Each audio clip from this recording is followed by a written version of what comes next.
It's Pete from Cheap Homesteading, and today we're going to be working on the new Holland hay elevator.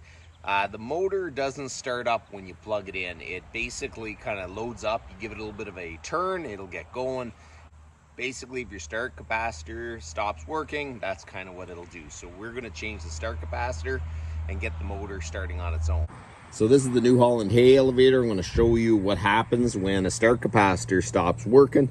This is a 1/2 horsepower electric motor, and if your start capacitor stops, it just won't start the motor up. It'll just kind of load up. So if you have an old electric motor that won't start up when you plug it in, it doesn't always mean that the motor is bad. The start capacitors kind of go out of them, and it'll kind of sound like this.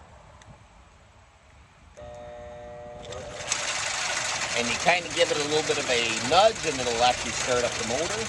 So we're going to fix that. We're going to pull off the capacitor. You got to look up the right size capacitor for the motor you have. So if you have a bigger motor, you got to get the right one so it'll work properly. I kind of Googled it, found it, and I will put the link in the description for a 1/2 horsepower motor capacitor. So you can just buy that one if you have a 1/2 horsepower, but make sure if it's any other size, you're going to have to go out and find the right size. First thing you do is make sure it's unplugged so you don't get a shock. We're going to unscrew the cover. Yeah.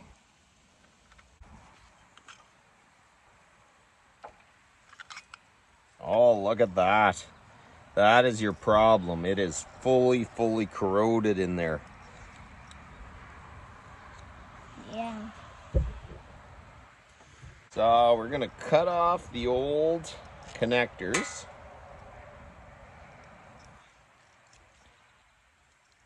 We're going to put on another crimp connector.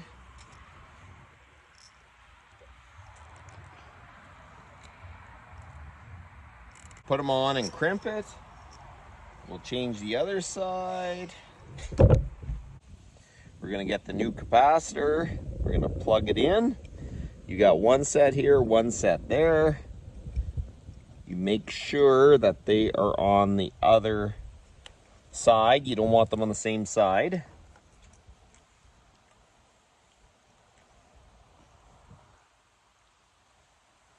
We're going to put this back on. I'm going to temporarily tighten these up so we can give it a test and see if it works.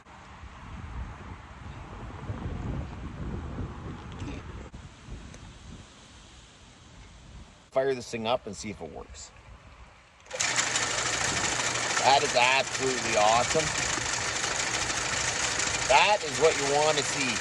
So these old General Electric motors are absolutely really reliable as long as you keep them out of the weather and everything.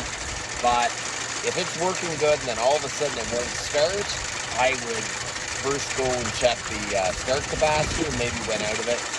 If you ended up getting one of these motors and you don't know the history on it or if it ever ran good, before you change the start capacitor, make sure that the wiring in the motor is wired for 120 or 240, or maybe it's not even wired up properly. There's instructions on the back of the cover. Make sure you pull it off, make sure it's correct.